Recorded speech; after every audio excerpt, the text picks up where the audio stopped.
안녕하세요. 썰처녀입니다. 구독과 좋아요는 썰처녀에게 큰 힘이 됩니다. 오늘의 사연 시작하겠습니다. 저는 20대 후반 여자입니다.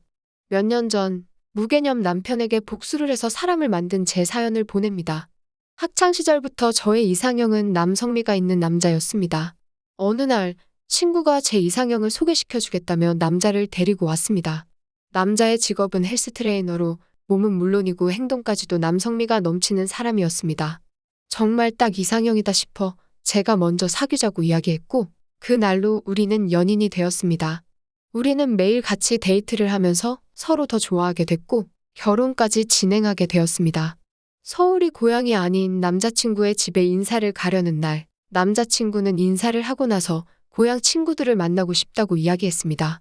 저에게 친구들을 만나러 같이 가자고 했지만 컨디션이 별로 좋지 않아. 나는 피곤해서 집에 쉬고 싶어. 자기 방에서 쉬고 있을게. 이야기하니 불편하지 않겠어? 그냥 근처에 있는 찜질방에서 쉬고 있는 게 어때? 라고 말했습니다.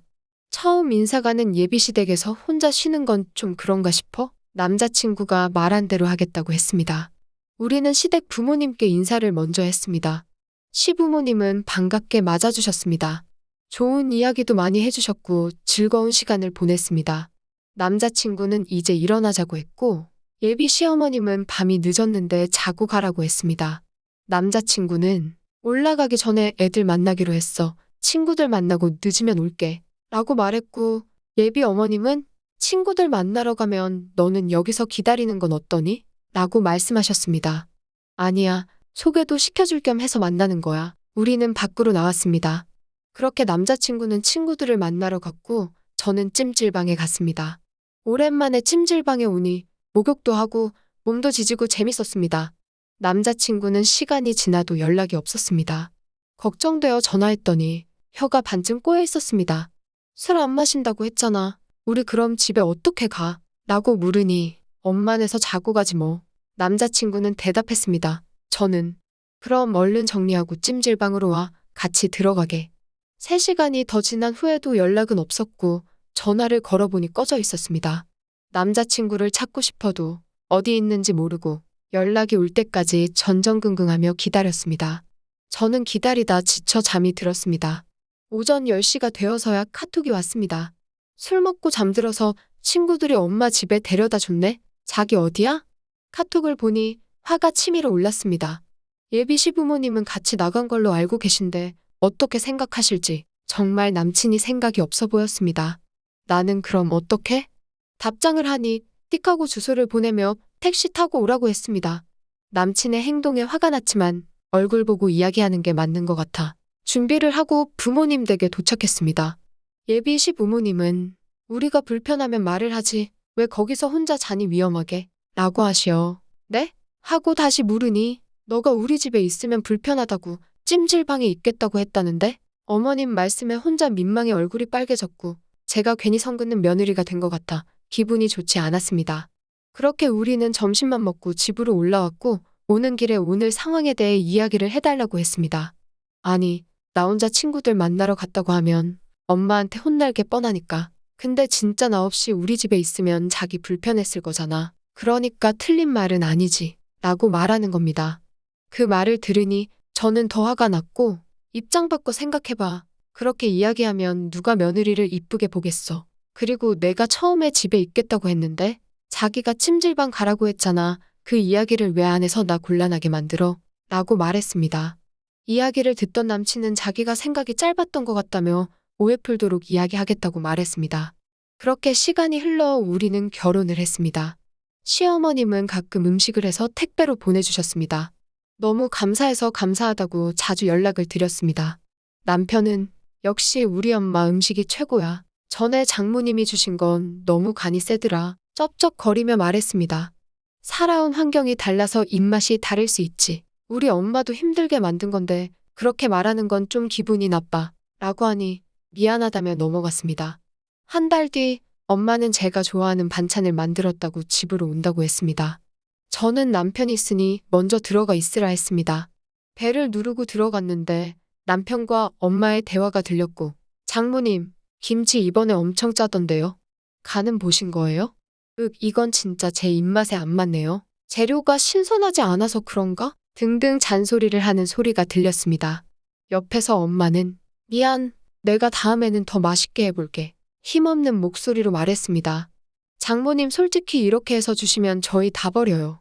힘드시니까 이젠 안 주셔도 돼요. 우리 엄마가 종종 반찬 보내주셔서 잘 먹어요. 저희. 남편은 얄밉게 말했습니다. 제가 주방으로 들어가니 엄마는 이미 민망해하는 표정이었습니다. 당신 지금 뭐 하는 거야? 남편에게 이야기하니 아니 자기가 장모님 음식 맛없다고 말 못하는 것 같아서 내가 대신 말씀드리고 있었어. 그 말을 들으니 이 사람이 예의가 있는 사람인가 하는 생각이 들었고 당신은 시어머님 음식이 맛있듯 나는 우리 엄마 음식이 맛있어 라고 말했습니다. 아니 여보, 장모님 음식처럼 짜게 먹으면 건강에 진짜 안 좋아. 그래서 자기가 부종이 있는 거야 라며 말했습니다. 음식을 만든 사람 앞에서 예의 없게 이야기하는 사람이 내 남편이 맞나 싶었고 엄마 미안해. 이 사람이 트레이너라서 짠 음식에 민감해서 그래. 난 엄마 음식이 제일 맛있어 라고 이야기했습니다. 엄마는 아니야.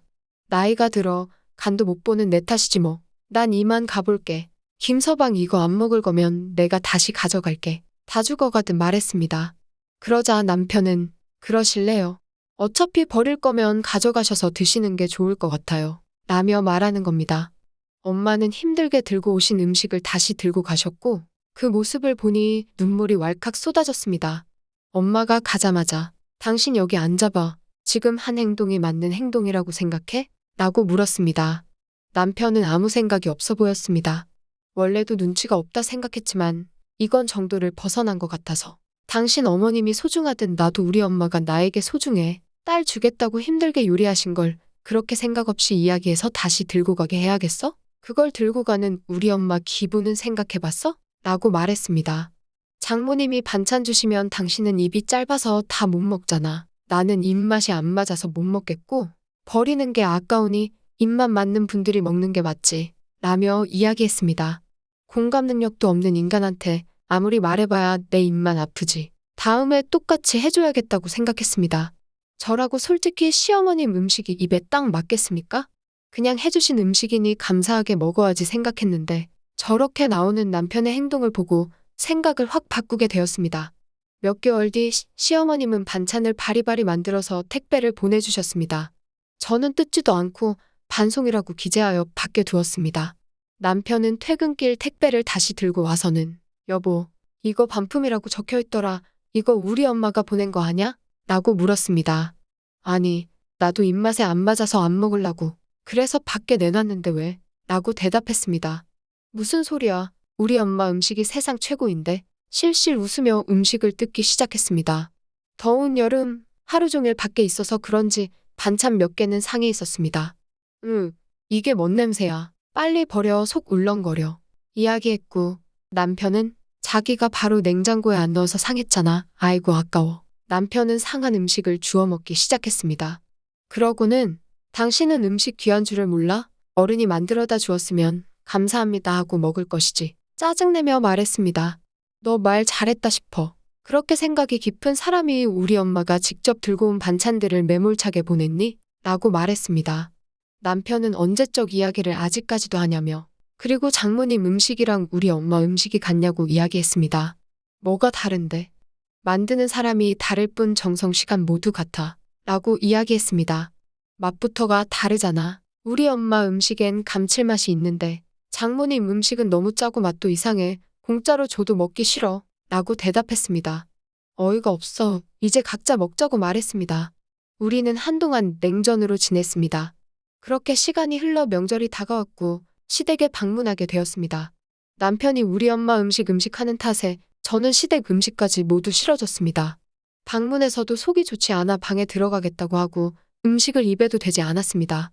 집에 가려고 하니 어머님은 이거 가지고 가라. 그래도 명절인데 명절 음식은 먹어봐야지. 라고 말씀하시어. 아니에요. 저희 엄마가 져주시려고 다 준비해 놓으셨대요. 가는 길에 가지고 가기로 했어요. 라고 대답했습니다. 옆에서 듣고 있던 남편은 엄마, 나 줘. 엄마 음식이 짱이야. 장모님 거는 맛없어서 못 먹어. 와 진짜 그렇게 요리 못하는 사람은 처음 봤어. 라며 우리 엄마 흉보는 모습을 보니 화가 났습니다. 이야기를 듣던 어머님은 얼마나 맛이 없길래 도대체 그래? 호호하면서 웃으셨습니다. 제가 표정이 좋지 않으니 어머님은 눈치를 보시며 기분 나빠하지 말아라. 우리 아들이 저러는 거면 사돈 음식이 어지간히 심하긴 한가 보다 라며 웃으셨습니다. 너무 화가 나. 당신은 어머님한테까지 그렇게 우리 엄마 흉을 봐야겠어? 라고 하니 에이, 내가 남한테 이야기한 것도 아니고 우리 엄마한테 말한 건데? 뭐 어때? 입장 바꿔 생각해봐. 내가 엄마한테 어머님 욕하면 좋아? 라고 물었더니 옆에 계신 어머님은 거기서 왜 또 나를 끌어들이니? 너도 참 웃기다 라고 말씀하셨습니다. 예를 든 거잖아요. 어머님, 솔직히 누가 자신의 엄마를 흉보는 게 기분이 좋겠어요? 라고 말하니 그래도 남편한테 버릇없이 그렇게 행동하는 건 아니지 라고 이야기하셨습니다. 어머님, 버릇이요? 우리 엄마한테 오빠가 하는 거 보시면 아주 가관이에요. 라고 말하니 우리 집안에 아들이 없다가 귀하게 태어나서 우냐우냐 자랐어. 그래서 어른 어려운 줄을 몰라서 그래. 너가 이해해라. 라고 말씀하셨습니다. 그 아들의 그 엄마라고 했던가 둘이 어쩜 자기들만 알지 하는 생각이 들었고 어머님, 저도 사랑받아서요. 이제 저도 제가 편한 대로 할게요. 남편이 하듯 아무렇지 않게 온갖 잔소리하며 소파에 벌러덩하고 누워버렸습니다. 어머 하고 놀라셨고 왜요? 이 사람이 저희 엄마네 집에서 행동하는 거랑 똑같이 했는데요? 라고 대답했습니다. 얼른 일어나지 못해 당신. 남편은 소리쳤고 왜 자기가 하는 짓 똑같이 했는데 기분이 어때? 라고 물었습니다. 남편은 너가 드디어 미쳤구나. 어른 앞에서 뭐 하는 짓이야. 화를 내며 말했습니다. 나는 앞으로 당신이 하는 행동 여기서 똑같이 할 거야. 이 꼴 보기 싫으면 우리 엄마한테 사과드리고 앞으로 잘하라고 꾸짖었습니다. 그날 이후 남편은 버릇없이 행동하는 걸 싹 다 고쳤습니다. 여러분도 해보세요. 눈에는 눈, 이에는 이. 오늘의 사연은 여기까지입니다. 긴 사연 끝까지 들어주셔서 감사합니다. 구독과 좋아요는 썰처녀에게 큰 힘이 됩니다.